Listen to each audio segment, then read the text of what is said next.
gold mining in South Africa, it is an industry that is centuries old.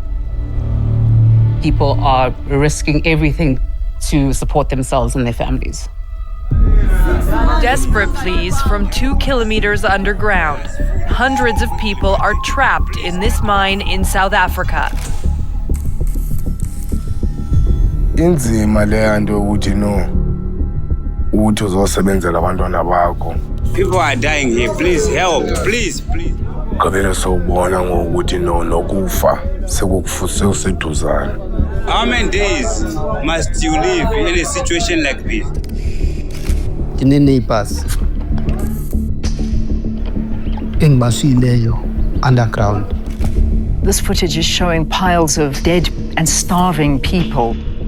Andabazi noba bazongcwatywa ngeliphi ilanga because nimizimba yabo ayikafumaneki. We must call this what it is. This is a Stilfontein massacre. Illegal mining and gold theft have cost the country 41 billion rand.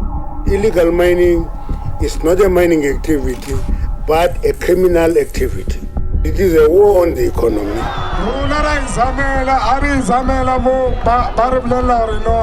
Really criminal. We're not sending help to criminals. We're going to smoke them out. Like the government yethu isibulele too much. Inhliziyo yami ibabuhlungu always uma ndithetha okanye ndiyicinga le yanto yenzeke phaa eStilfontein kule migodi eShaft 11.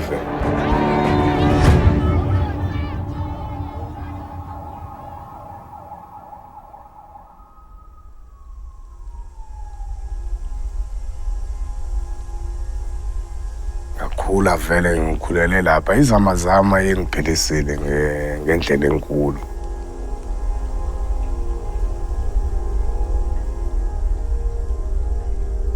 Ngoba abantwana bami baphila ngayo lento. Abantwana bami usually ke xa ndibuye emgodini bayayazi ukuthi noba bazotya soft life kuzoba mnandi. Eyona nto ngiphila ngayo mina ngiphila ngozizamela nje kuphela.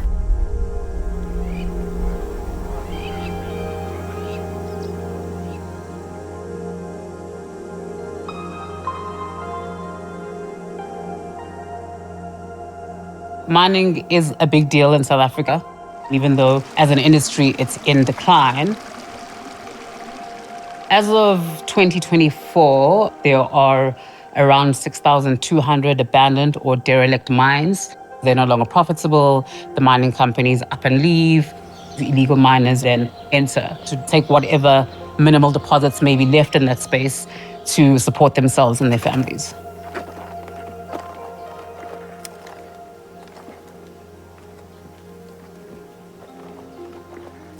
Izindawo zethu ezashiwa ntoni iBefursfontein, Hartbeesfontein. Yashiya kumoshekile la. Bakhona abantu ababesebenza la. They told us there's still a lot of gold. Awubi namali angithi uthenga ngegolide. No, kunabantu abangehlisayo. La bantu abangehlisayo kufanele ukuthi ngibabhadala noma ngikhuphuka. Ngibanikeza 12 gram. Yonke into inyama yini yonke into kumnandi kunetshisa nyama kunamathaveni yonke into ikhona laphansi. Everyone goes here with his own risk.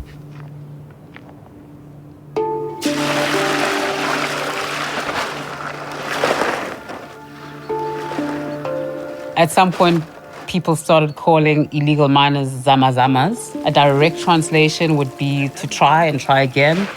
You don't have a job, you don't have a means to feed your family, and so you're trying whatever you can to make things work, to make ends meet. Xa ndingafunda ndifumane imfundo le ndiyirhalelayo ndirhala ndibele iphoyisa ndikwazi ukuthi kwiinto zonke ezenzekayo ndikwazi bakhona ukubakhusela abantu abomama, more especially oosisi abangizalwa nabo ekhayeni.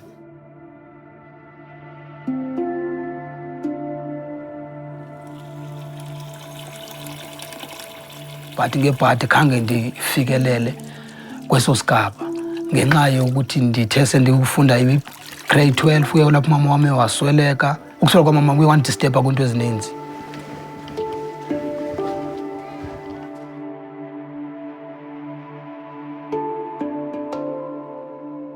Kuzamazama imali ikhona, yakwazi ukuphila. Idepende ukuthi wena uzimisele kangakanani xa usemsebenzini. Ndawuripotela ifamily yam ba ngoku decide ukuya emgodini. The South African government currently estimates that they're losing potentially around 60 billion rand in revenue because of illegal mining that happens across the country. Operation Vala Umkoti is a multidisciplinary law enforcement operation. It is a project to crack down on illegal mining. In August 2024, Vala Umkoti officially came to Stilfontein. The Vala Umkoti task team are blocking routes used to deliver food in their operation against illegal mining. The number of miners remaining underground is still unknown.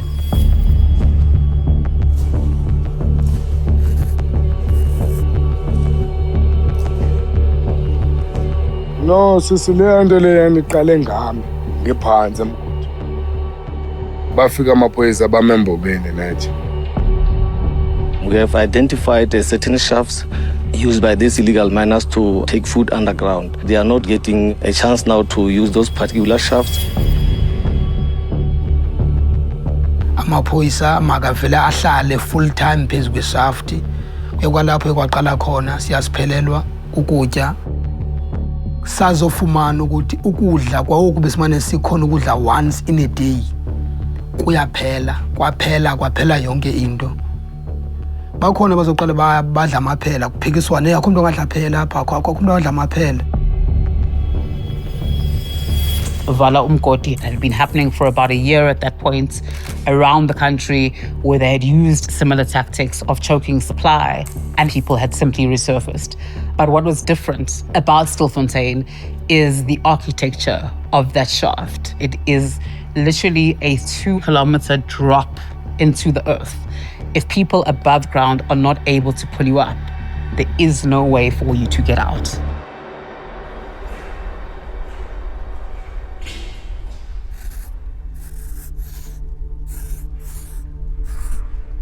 Bese ngisedla Colgate. Ekuseni ngikhe isipuni se-Colgate ngiyazama uncenga ngedle.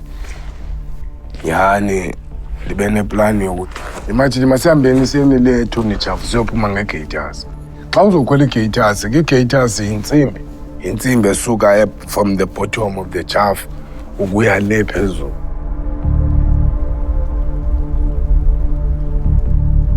Uhambe usendleleni mara indlela yakhona inzima ngokuhamba ngesifuba nenenini kufanele ukuthi unyuke intambo.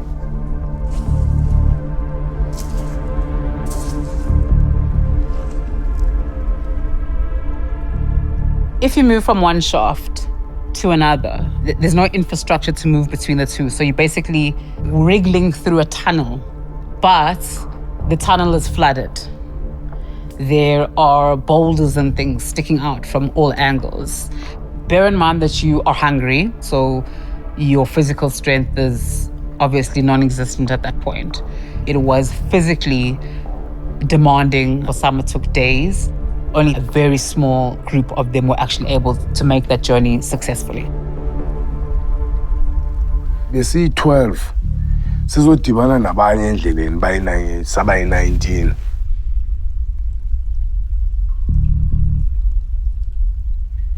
Sithe sifika lapha sifike nyana hayi sifaka umthandazo namajita omnye nomnye uthandazo uNkulunkulu wakho ukuthi no at least sibesicela ukuthi sisurvive. Ithoni chafu 1700 meter ukuya ngaphandle.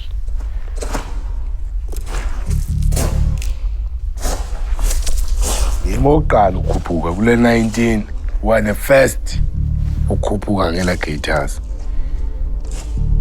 uyaphansi, so mina beniphumula nge150 sikhuphuke 3 days masithi siyabheka sibona ukuthi hayi inamba le besikhuphuka ngayo hayi abanye abasekho.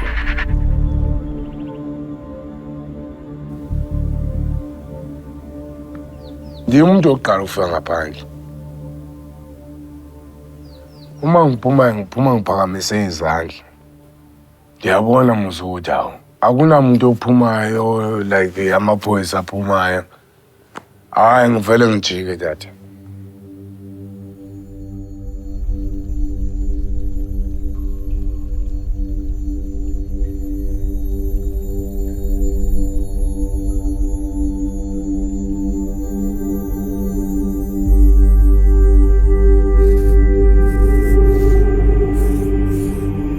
Lamaphoyisa lashela amatshe every day.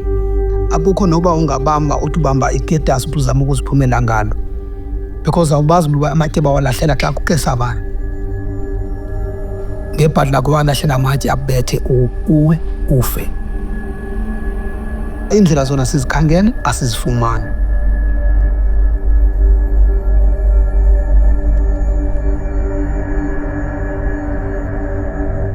Ukudla kusekho.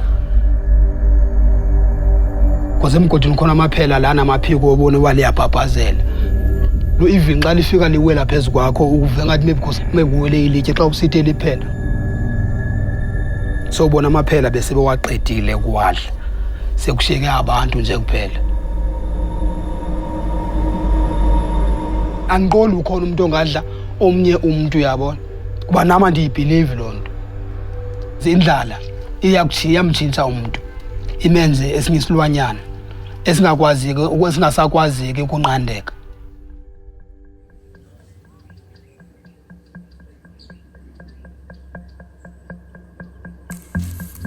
Illegal mining is not a mining activity, but a criminal activity. And it is a war on the economy. Illegal mining is such a divisive issue. The mining companies are losing money from the shafts which are still operational. So from a government perspective, you're losing a lot of revenue, right? Those people who are committing acts of criminality will want to hide away from law enforcement agencies. The majority of illegal miners are foreign nationals who are undocumented. Members of the Defence Force arrested more than 80 illegal mining suspects. This area has long been experiencing violent crimes suspected to be linked to Zama turf wars. You do get the organised syndicates that have spotted an opportunity. They are gangs that are terrorising communities. These Zamazamas were disrupting life of citizens there. Everybody is worried about their safety. We've had previous police officers killed. We want stability. We want order. We want peace.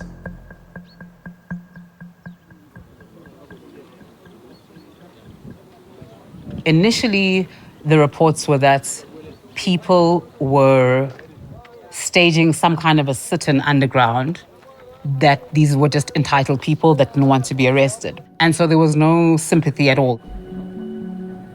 We cut off the food, water, and necessity supply. We are quite confident that with this particular strategy, they will be forced to come up.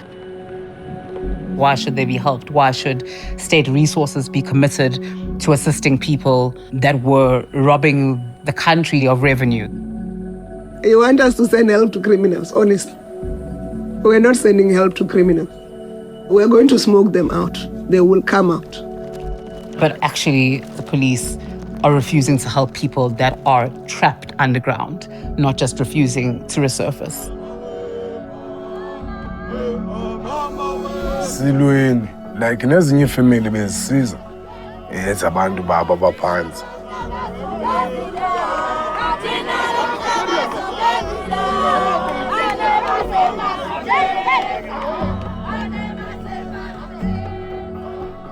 Asamele ukuthi silwisaneni ukuthi no at least ba ugovernment akhuphe laba bantu abesevala ke.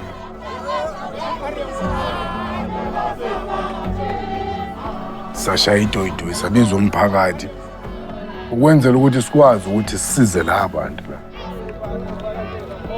What you do see now is community members stepping in and demanding to go and rescue these illegal miners themselves. You can't just come and stand on top of the shaft while people that are alive, even if you are dead, you must be taken out. A group of 50 men from the community signed indemnity forms and starting pulling up illegal miners underground while others are watching from a distance.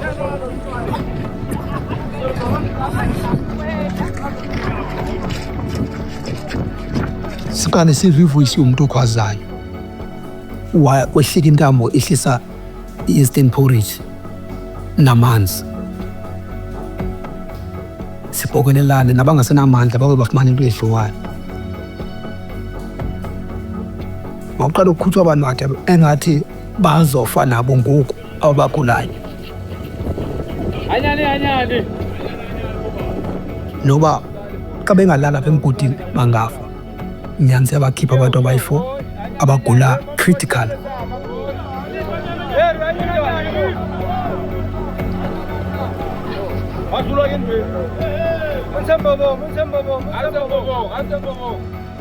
Mna ndazophuma Friday by 15 of November. Ndathi nama ke nto ndiyoncedisa kuba ndikhusiwe ndinabantu endibashiyileyo kwaphantsi. We are here at shaft number 11. The operation has been halted. The Minister of Police said that the current efforts that are being used by the locals are not safe. Bademolisha i-structure sethu basusa la matye wethu. Manje amatye asisena plan. Government yethu kulapho ndiyibona khona ukuthi ayasina government. Ngoba lapha yana la bantu laba sibatshelile. Many times sibatshela ukuthi abantu bayafa nizobulala abantu fa.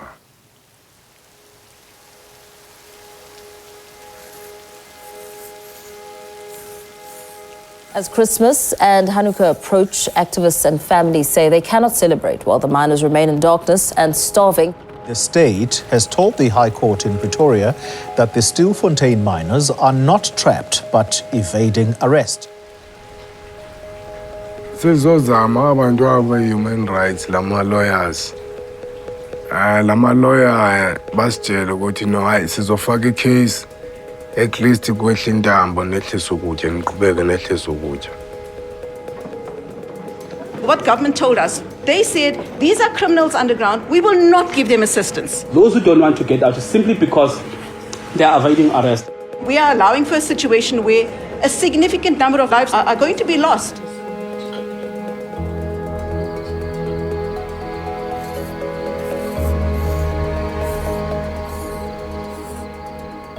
Kodwa no masizimithi singabafakela ukutya.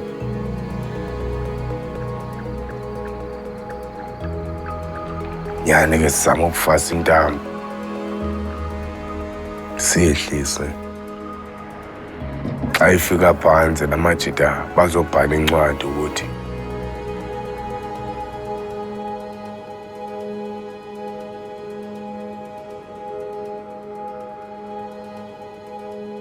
sinezidumbu ezi-109 ezifileyo.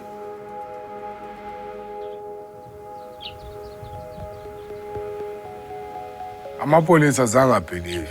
Sathi no i-lawyers okay yenzani ukuthi nina nibuye nee-cameras zenu babuya nee-cameras zabo ke.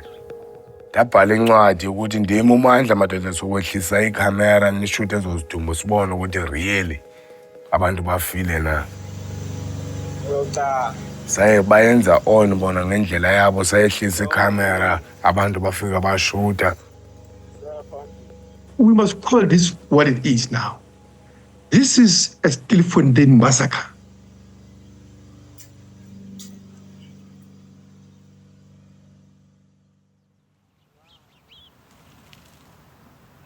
I think government came to the realization that there was this tragedy unfolding because it is the police stopping people from providing them with supplies and from bringing them up. And so I think that also motivated the courts to then compel government to allow the formal rescue operation.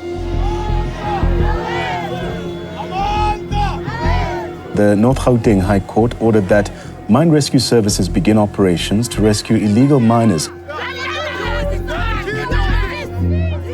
Is underway for 10 days. Then after 10 days, we'll stop to assess. It's quite an advanced machine that we're using. The cage has got a camera at the bottom. It's got a camera inside the cage and also on the top. We can see whether there's any obstructions or whether it's safe to raise or lower the conveyance. Nyani yazi rescue team umandi. Siqalile ungena pasi ngene ngo 9 o'clock. Before singene phayana kuye kwane arguments. Umlungu lo rescue team uzile uzokhupha abantu. Mara kanabo abantu bazokwehla. So uyabona ukuthi manje inzima cause no. Kufanele ukuthi kube nabantu bayehlayo. So amaphoyisa bathi abayehli bona. National Police spokesperson Atlanta Mate says officers will not be going underground to rescue illegal miners at a mine in Stilfontein. Mate says the Zamazamas could be heavily armed, posing a serious risk to officers. As a responsible government, we are not going to be allowing our men and women in blue as well as our soldiers to go down there. The police themselves refused to go down underground because there was anxieties and fears around what they would find if they would be walking into a war zone. And so they needed volunteers essentially from the community. Mandla was one of those guys that was a part of that operation. Mandla Charles is saying that he is willing to go down and assist in terms of ensuring that those that are underground are able to be pulled onto the service. Ndingangena tata futhi andoyika navala. Ndizobathuta bonke zazibonke abantu abashile abaphansi. Ndifuna umuntu ahamba ndiyobakhupha. Bonke nalabo abaphilayo baphume.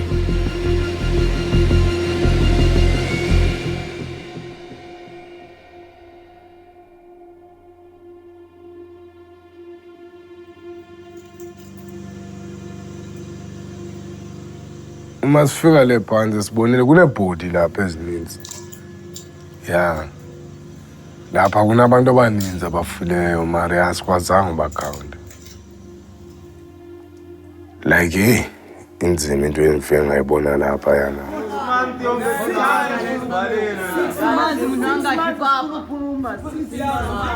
Ya la majidanga yana babuya abantwana babantu bebekhala. Umbuzo ukuthi andoda kanti bese niphila ngani athi hayi mina bengisiye ndihambe ndiyosika inyama yomuntu ndiyipheke.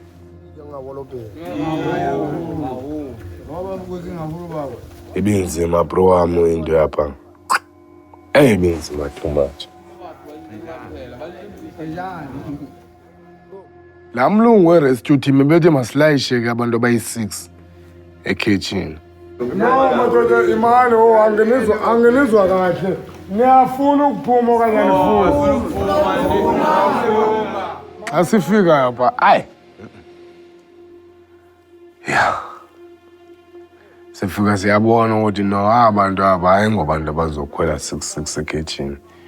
Masifake 12, 13, 14 sometimes. Abantu bebegula bonke aba. Bekunzima ukhetha ukuthi noma kuphume lo kuphume lo. Operation le yana le rescue team bekuthiwe ye 12 days. Mara thina sikwazile ukuthi siyenze nge3 days.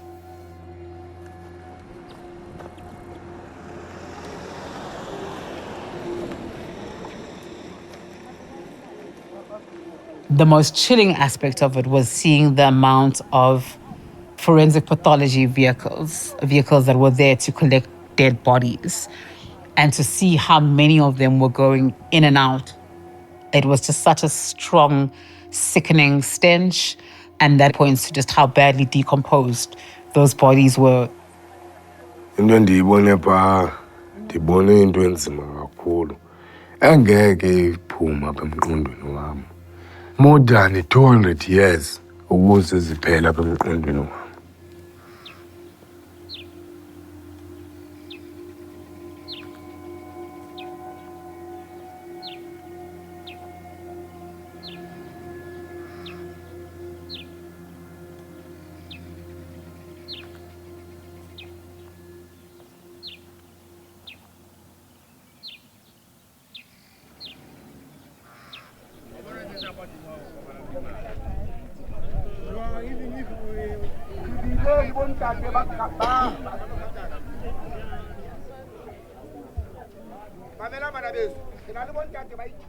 batho bale a se ba no bola ke thago a se ba bola ke botsofadi batho bale ba bola ke tlala batho bale ba ile ke go hloka metsi batho bale ba ile ke go hloka dihlare tše e le go gore mmušo le mapodisa a ba ganne le tsona ba tseba gabotse gore ba nyaka gore ba phele mmušo o ba ganne ka mokgwa o bogolo gona ya gore batho ka re ge mmušo nka bo tsene mola wa re le batho ba le balo ka godimo ba re no ka mola go sa tsena motho le lontšha batho go thoma ka august nka be ka november ba feditše go sene motho a latlhegetse ko bophelo. From the community perspective, I think it was mostly a sense of defeat because they'd been screaming at the top of their lungs for months that this tragedy was unfolding. I think there's a sense that has kind of been forgotten and that government has gotten away scot-free.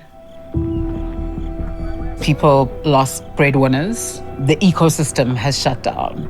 The residents there described Stilfontein as a ghost town. The economy was basically shut down in a day. Xa ndifika la endlini kuyapho ndafika khona ndanotice ukuthi ngoku kumele ngiqale ndizama ukukhangelana nendlela yokuphila uyabona. Kusihambe siphila ngokuzama apha ayikho nje into esiphila ngayo. Noba uyavuka ekuseni akho nto uyenza uvuka nje ngokuhlala la endlini. Kuyabheda. But ke sibabantu botata kumele siziqinisile. Singabonisi wonke umuntu ukuthi kunzima. Kunzima ekuhlaleni bodi. Abantwana bami bazokutshela nabo ukuthi akakwazi ukuthi asithengele impahla zobusika ngendaba ukuthi amapolisa avalile embobeni. Beminyaka niphila ngayo lento. So ukubhala iCV ngithi ngihambe seCV angikwazi. Into endiyaziyo ukuthi fanele ngibambe intamo ndiziyele emgodini ndifike ndihambe ndozisebenzela emgodini. Yinto endiyaziyo kuphela leyo. Ukandibuyela ngokwestilfontein ndiyazi ukuthi inondo zami indlela yokuthi ndehle ukwenzela ukuthi abantwana bami babekwazi ukuthi no baqhubeke ngesikolo.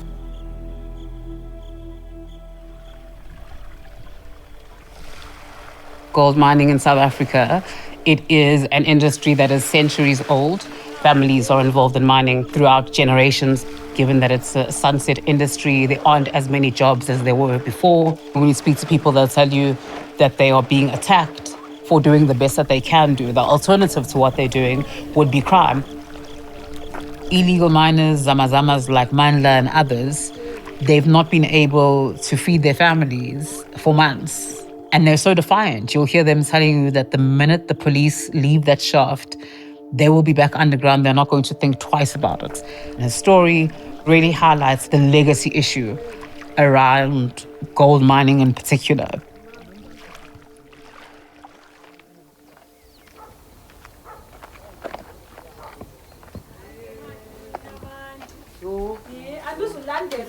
Yo, ha ke siyambonga uba oko anytime.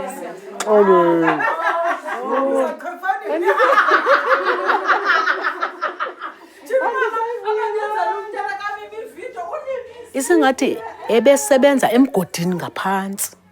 Ewe ebengarhola imali ngako. Kodwa kulento ba engumuntu obathandayo abantwana bakhe. Besiphila kamandi. Kodwa imali yakho ingekho yayibona mosimali yasezimayini. Njengoba uMandla Nkosi ke ngokunake ngena kulento yalezamazama. Mandla Nkosi yena inoba wena lapha ko14 years. Ewe sitsho ke sithi ndifuna nani ngoba imisebenzi inqabile. Ndifuna nani nikwazi uziphilisa ngoba ayikho enye indlela umuntu anophila ngayo. Ukwenzela into yoba ungayoba ngutsotsi. Yayifa nami kodwa kubhlungu qha isimo sisithi kufanele uba makamncedise utata xa naye evumo. Uhambile uMandla Nkosi uwesa uMandla Nkosi. wahamba naye athi nca tata wakhe wasweleka ke ngoku xa ufunyaniswa ukuba une-TB.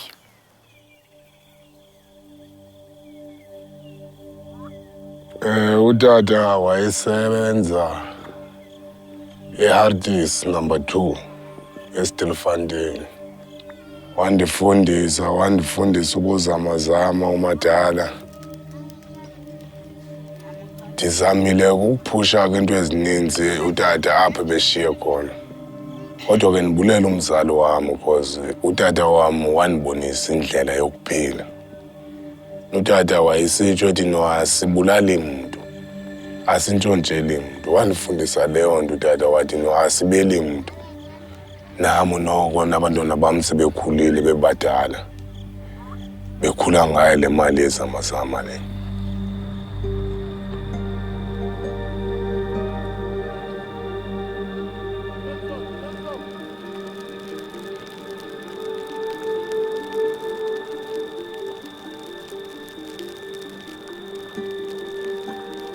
Mahake man. Okay. Siyahamba.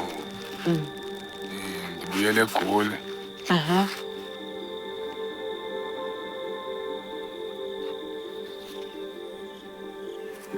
Ndiyazi ka ndifike eGoli mhlawumbe nonza ngithole operation esasekhona.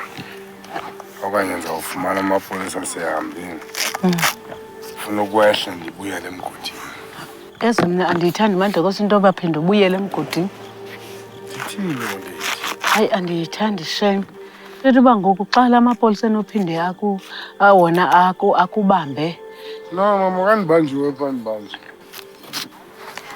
Xa kuthiwa zamazama ingathi kuthethwa ngesigebengu. Ndinamosha kanti niyaziphilisa. Kanti siyazizamela. Ngoba lokhu ibuhlungu laa nto yoba niyophila ngokuhlala ninamaxhala uba nizawuleqwa ngamapolisa and ayimandanga.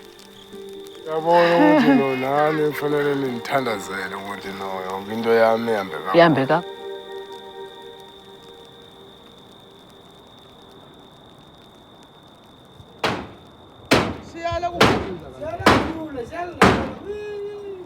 Bengezanga kuzovala mgodi esathi ibizobulala abantu abebeyozizamela underground because bathi sizamela thina ngekho umthethweni. Sine-anger.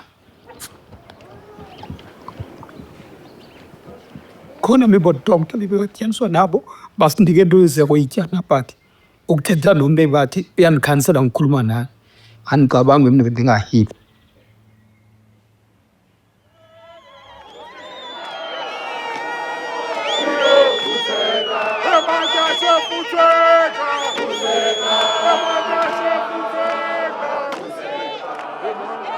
I think from a community aspect, they're looking for some sense of acknowledgement from the government, some form of compensation for the loss of life that occurred there.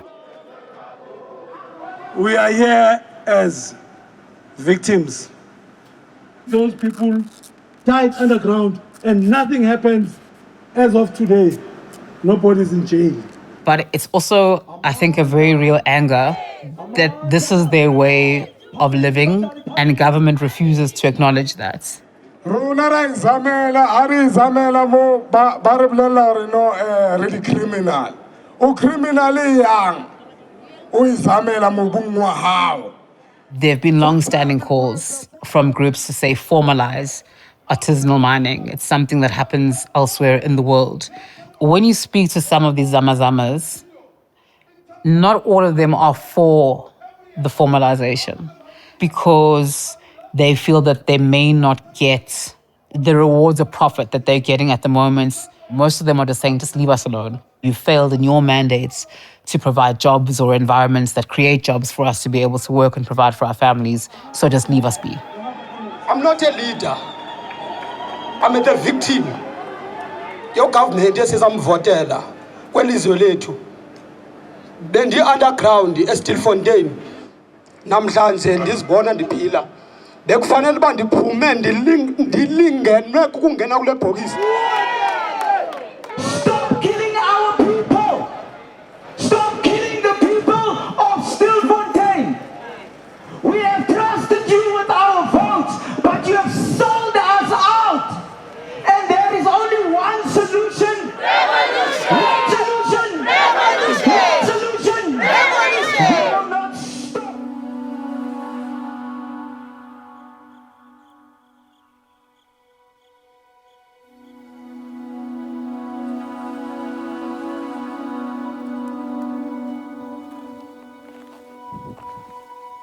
Obesilapha number shaft number 11 today kuzokwenza iceremony yabafowethu yefamily sizobaxelela ukuthi mabalale kakuhle asibalibalanga sawuhleli sibakhumbula ngamaxesha wonke. We commit their body to the ground, earth to earth, ashes to ashes, dust to dust.